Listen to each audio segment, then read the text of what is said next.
Pendant l'été 2013, ma compagne Amy et moi, on s'est préparés à l'aventure d'une vie.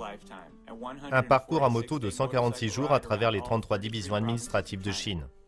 C'est quelque chose que personne n'avait tenté auparavant et on ne savait pas vraiment à quoi s'attendre. Mais on était vraiment impatients à l'idée d'explorer cet incroyable pays si riche en histoire, avec une population de plus d'1 milliard et une grande variété de climats avec la steppe, le désert, les montagnes.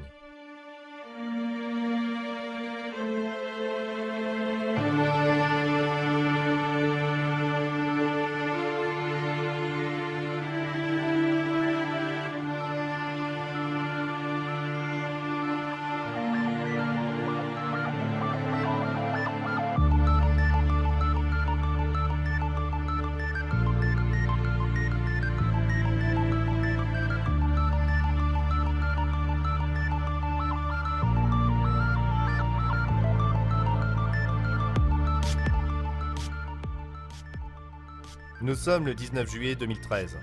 Buck Perley et Amy Mathison sont sur le point de se lancer dans une aventure en moto à travers toute la Chine. 34 153 km en 146 jours. Sur leur moto, ils traverseront des milieux naturels extrêmes, que ce soit la steppe de Mongolie à la saison des pluies, les tempêtes de sable en bordure du désert de Gobi, ou bien la neige et la glace de l'Himalaya.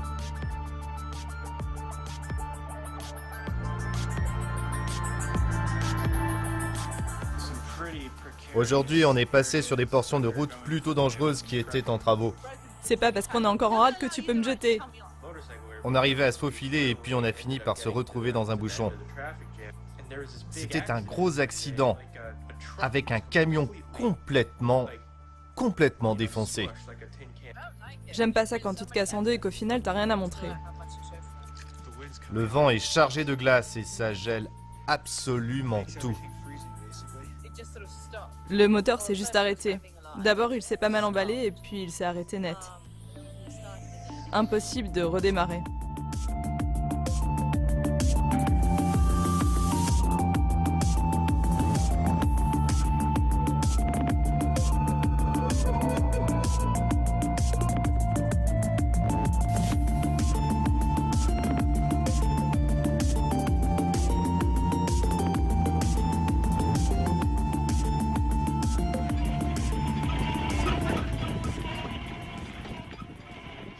Je comprends maintenant ce que c'est que de se laisser conduire.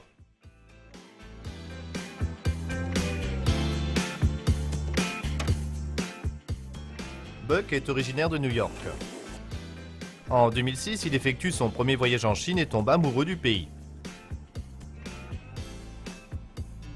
En 2010, après être sorti diplômé de l'université de Toronto, le voilà qui s'installe à Beijing.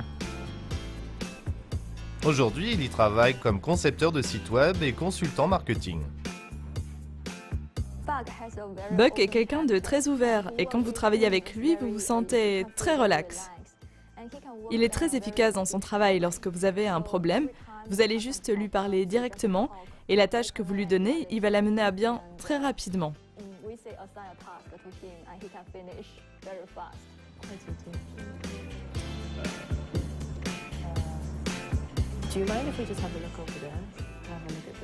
Amy, originaire du Royaume-Uni, s'est elle aussi installée à Beijing en 2010. Diplômée de l'université Oxford Brookes, elle avait auparavant travaillé plusieurs années à Oxford. Aujourd'hui, elle est cadre à Beijing dans un cabinet d'architecture international. Depuis son arrivée en Chine, Amy s'intéresse de plus en plus à la restauration et à la préservation des édifices. L'héritage architectural de la Chine ainsi que le destin plus ou moins heureux de ses vestiges la fascinent au plus haut point.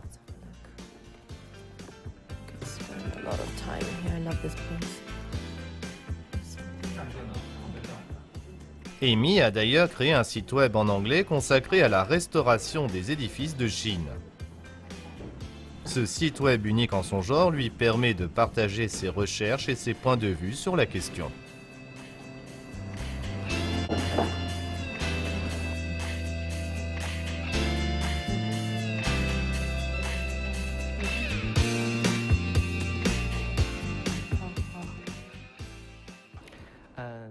Cela fait 2 ans que je connais Amy.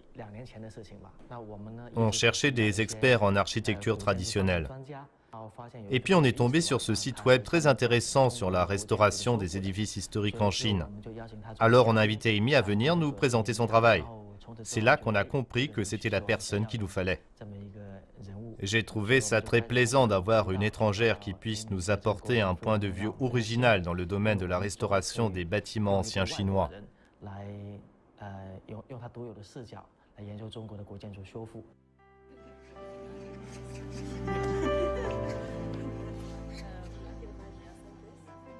Buck et Amy se sont rencontrés durant l'hiver 2010. Aujourd'hui, ils partagent un petit appartement du centre-ville en compagnie de leurs 2 chats.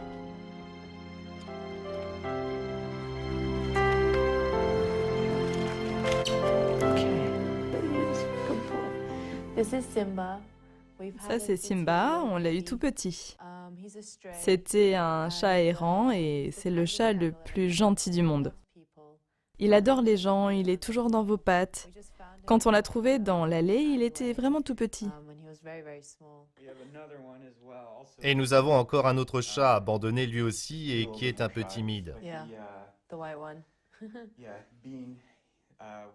On a eu de la chance parce qu'on les a eus avant qu'on fasse notre escapade à moto. Et on a des amis qui nous ont proposé de... 3 amis en fait, qui les ont gardés à tour de rôle. Mais ils sont gentils quand même, ils sont indépendants.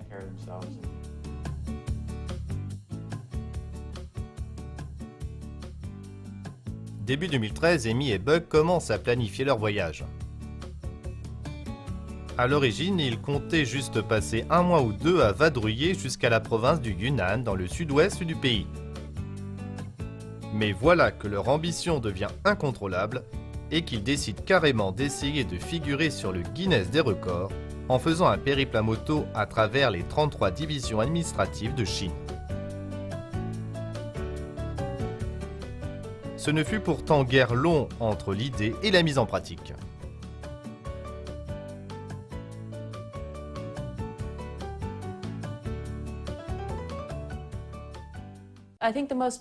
Pour moi, la partie du voyage la plus dure, ça a sûrement été le Tibet. Il faisait si froid. On ne s'attendait pas à ça. Même avec tout notre équipement d'hiver, avec tout ce qu'on avait, et surtout les premiers jours lorsqu'on est passé du Xinjiang au Tibet. On a dû franchir beaucoup de cols avec beaucoup de neige, beaucoup de glace, avec aucun moyen de se réchauffer sur la route. C'est horrible. Je devais me lever, je ne pouvais pas rester allongée comme ça. J'ai un mal de tête incroyable. Et qu'est-ce que je pouvais faire? Je suis juste restée assise là à boire de la flotte pendant genre 20 minutes. Ouais, c'est la galère, j'espère que ça va s'arranger. Ouais, et mon cou me fait un mal de chien en plus. Je comprends pas le problème avec mon cou, mais ça me fait vraiment mal. En fait, il faut que tu te décrispes quand tu es sur la moto. Le dos, les épaules, le cou. J'ai besoin d'une douche bien chaude sur mon cou là. Oui, des sources d'eau chaude. Et l'autre partie difficile, ça a été dans l'ouest du Sichuan avec toutes ces routes qui n'étaient pas bitumées. C'était que de la poussière et du gravier. Bref, ça m'a rendue super nerveuse parce que c'était en travaux, il y avait de gros camions, aucune glissière de sécurité. En plus, avec tout ce gravier, c'était vraiment pas idéal pour faire de la moto. On pouvait pas aller vite et j'avais vraiment peur qu'on dérape. C'est pour ça que je finissais par flipper. Mais à part ça, le paysage en valait vraiment la peine, c'était magnifique.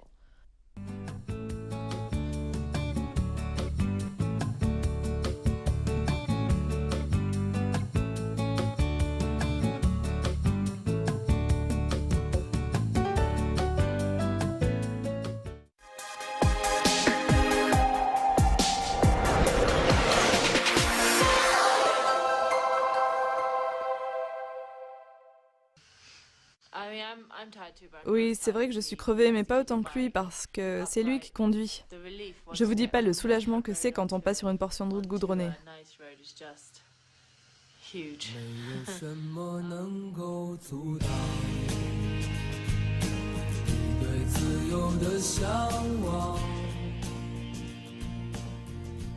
Les voilà qui passent la nuit dans une yourte mongole alors qu'il tombe la pire averse de l'année. Qu'ils se font inviter à un enterrement dans la région autonome Hue du Ningxia. Qu'ils passent devant le plus grand Bouddha en pierre du monde dans le Sichuan. Qu'ils prononcent un discours pour l'un des plus importants salons de la moto en Asie. En fait, ce périple à moto fut bien plus que la série de défis qu'ils ont dû surmonter. Au bout du compte, ce sont bien les gens, les lieux et les aspects culturels qui ont été les plus importants.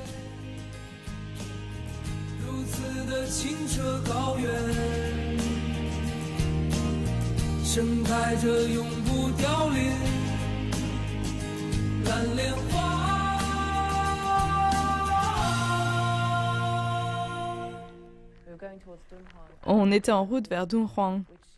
C'était désertique, mais à espace régulier, peut-être tous les 2 kilomètres, il y avait des marchands qui vendaient des melons aux touristes en bord de route.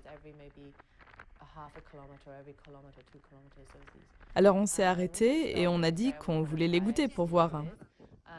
Et il y avait cette femme, visiblement la femme du cultivateur, qui venait du bourg du coin et qui cultivait et vendait ses melons juste les 2 mois de l'été. C'était le seul moment où elle faisait ça. Elle a été très gentille avec nous. Elle nous a bien accueillis en nous priant de nous asseoir et de manger. Et même si c'était son moyen de subsistance, même si elle ne faisait ça que 2 mois dans l'année, elle continuait à nous couper des tranches de melon. C'était vraiment la gentillesse incarnée.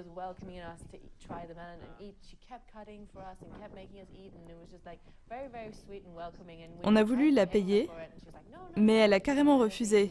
Elle n'a rien voulu savoir. Je crois qu'on est resté 45 minutes ou 1 heure avec elle, et elle était si aimable, si gentille.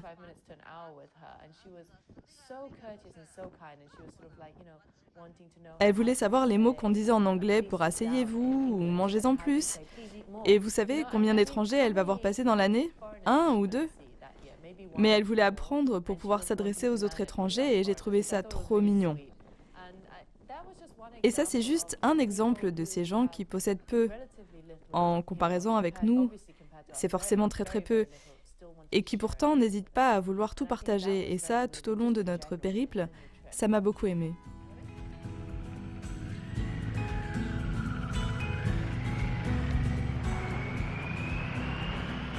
Surtout pour Amy, ce long voyage fut aussi l'occasion d'observer différents styles architecturaux et différentes techniques de préservation à travers toute la Chine.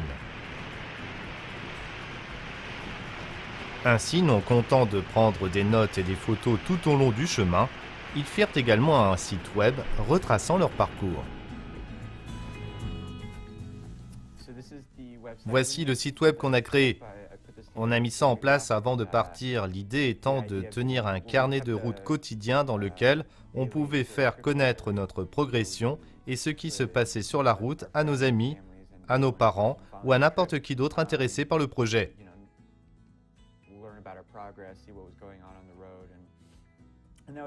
C'était vraiment marrant à faire.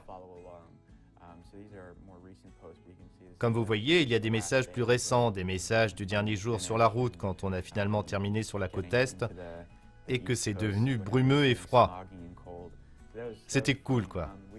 On a fait aussi une page sur laquelle figuraient différentes statistiques du genre combien de jours d'affilée, depuis combien de jours on était parti, la somme de kilomètres parcourus, le nombre de provinces et régions traversées puisque notre objectif était de 33.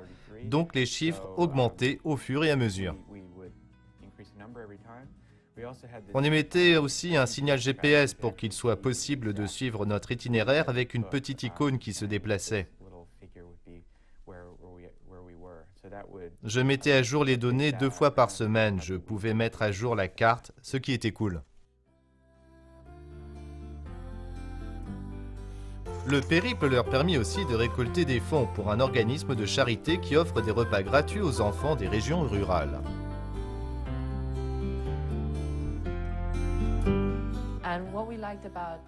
Ce qui nous a plu dans cet organisme, c'est que pour seulement 3 yuan par jour, vous pouvez aider un enfant à avoir un repas équilibré tous les jours.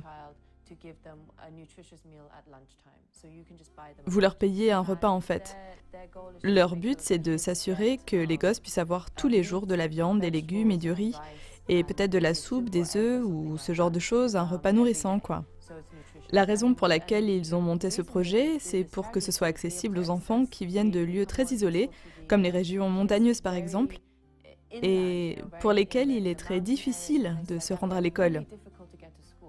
Parfois les enfants ont 1 ou 2 heures de marche juste pour se rendre à l'école. Cette chose si simple qui consiste à fournir des repas aux élèves, ça peut avoir un impact énorme. Parce qu'en fait, la manière la plus efficace d'améliorer la vie des gens est de leur donner un meilleur accès à l'éducation. Vous savez, pour les parents, faire travailler leurs enfants, ça peut être avantageux. Mais si vous avez du mal à nourrir tout le monde, une solution est de les envoyer à l'école pour qu'ils y mangent. Et là, il y a forcément un autre avantage, car puisqu'ils sont à l'école, ils ont aussi un accès à l'éducation, et c'est déterminant pour leur avenir. Lorsque vous pensez à ça, que leur avenir se joue juste sur un repas quotidien, vous vous dites que c'est incroyable.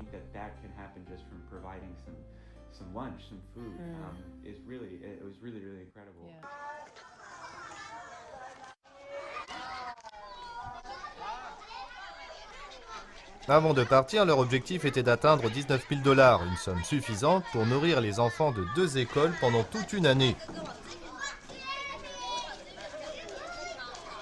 Pourtant, une fois le périple fini, la somme récoltée atteignit plus du double, soit l'équivalent de presque 42 000 $, ce qui permit de fournir pratiquement 80 000 repas aux enfants des régions rurales.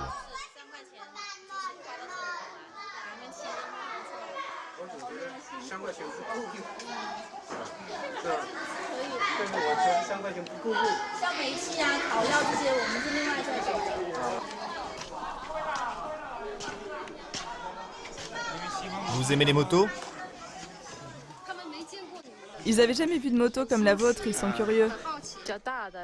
C'est une grosse moto, pas vrai?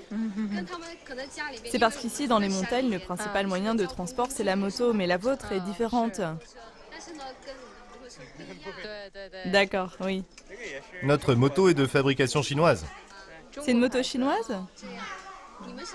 Oui, c'est une marque chinoise. Vous venez de quel pays? Je suis américain, les Britanniques. Vous savez parler anglais? Oui, bien sûr. Hello. Hello.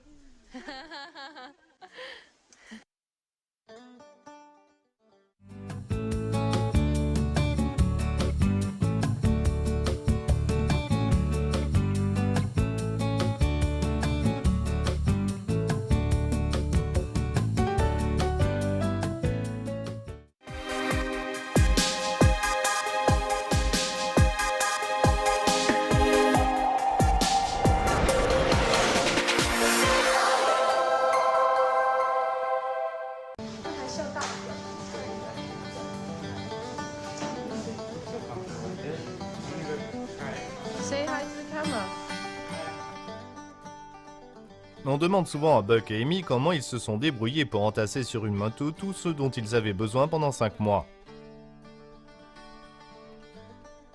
Effectivement, cela était un véritable défi de faire entrer toutes les affaires dans le peu de bagages que pouvait transporter la moto.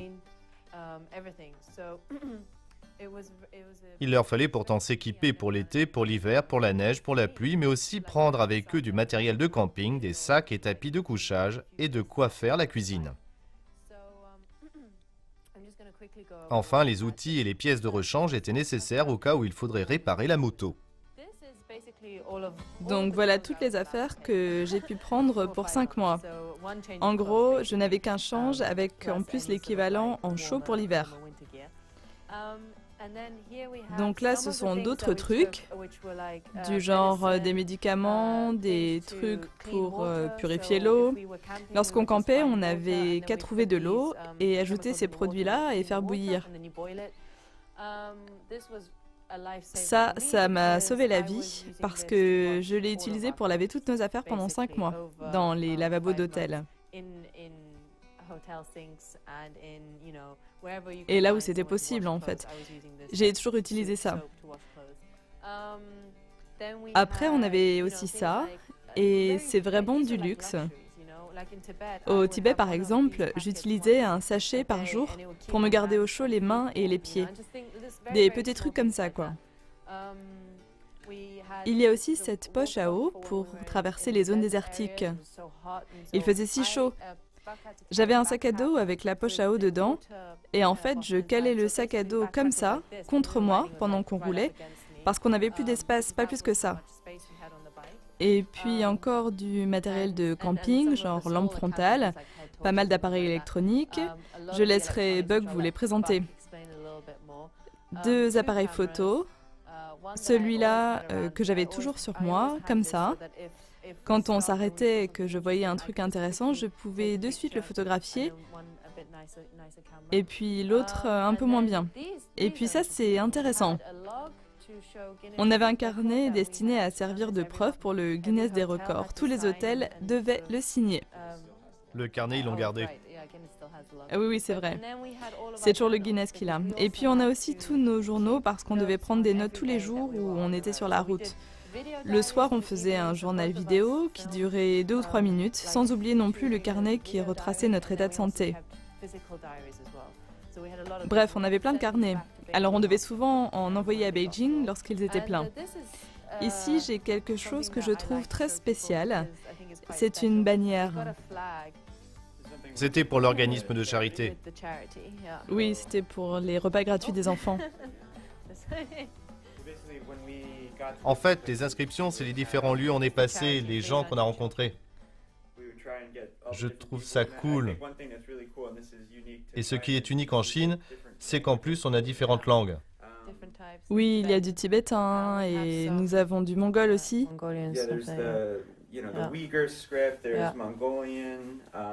En anglais aussi. Et aussi en chinois, c'est super cool en fait. Donc sur la route, quand on rencontrait des gens, d'autres gens à vélo, à moto ou bien des amis, on s'est fait des amis, et bien on les faisait signer notre bannière.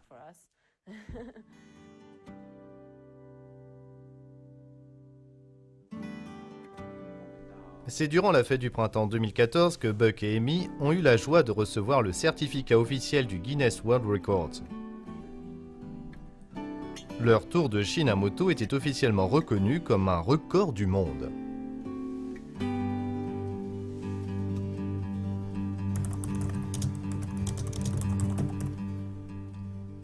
Les souvenirs du voyage sont toujours bien vivaces. Alors que Buck est en train d'en faire un livre, Amy projette d'en faire un recueil de photos avec tous les instants forts du périple.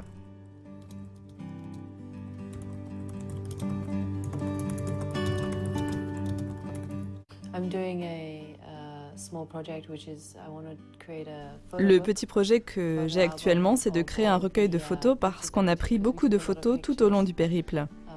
J'ai d'ailleurs déjà commencé à élaborer la maquette en y incluant des photos d'architecture, de paysages aussi,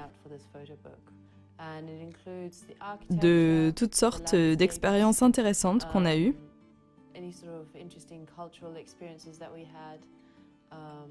C'est-à-dire des rencontres, de la gastronomie, ce genre de trucs. Mais aussi le quotidien du voyage. Et puis aussi des photos de ce qu'on vivait sur la route quelquefois, sans vouloir faire forcément de jolies images. Mais plutôt des images de notre ressenti. Tout ce genre de choses, quoi.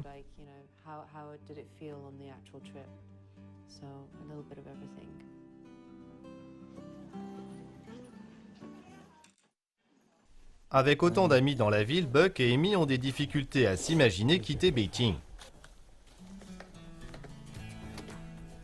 Des retrouvailles entre amis par une après-midi ensoleillée peuvent être l'occasion de partager leurs expériences et d'envisager l'avenir. Sans surprise, tout le monde a quelque chose à dire sur leur tour de Chine à moto.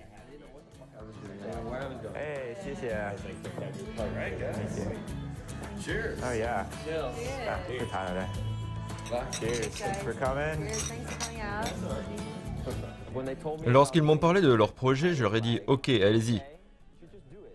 Ils avaient des doutes et je les ai encouragés. C'était une aventure. Il fallait aller jusqu'au bout. C'était complètement fou Et je pense qu'ils en ont retiré beaucoup de choses. Et comme vous pouvez deviner, ils cherchent toujours à aller plus loin. Lorsqu'ils m'en ont parlé pour la première fois, j'étais soufflé. J'ai trouvé que c'était une idée géniale et une belle aventure. Et puis ils ont commencé à s'y mettre sérieusement, ils ont commencé à s'y préparer, et c'est devenu concret au fur et à mesure qu'ils progressaient sur la route en nous signalant où ils se trouvaient. Nous, on se faisait du souci pour eux. Mais ils nous sont revenus en ayant vécu des choses incroyables. On est très fiers d'eux. Oui, c'est vraiment super ce qu'ils font. Le périple à moto qu'ils ont fait, ce tour de Chine, c'était vraiment impressionnant. On était vraiment scotchés quand ils l'ont mis sur pied. Et puis ils sont partis, et c'était impressionnant de pouvoir les suivre. Et maintenant, ils ont ce nouveau projet. On dirait que rien ne peut les arrêter. Quelle ambition! Je ne pense pas que je puisse les rejoindre, mais j'adorerais. J'ai besoin de faire de l'exercice. Mais faire du vélo, j'adore ça. Surtout à Beijing.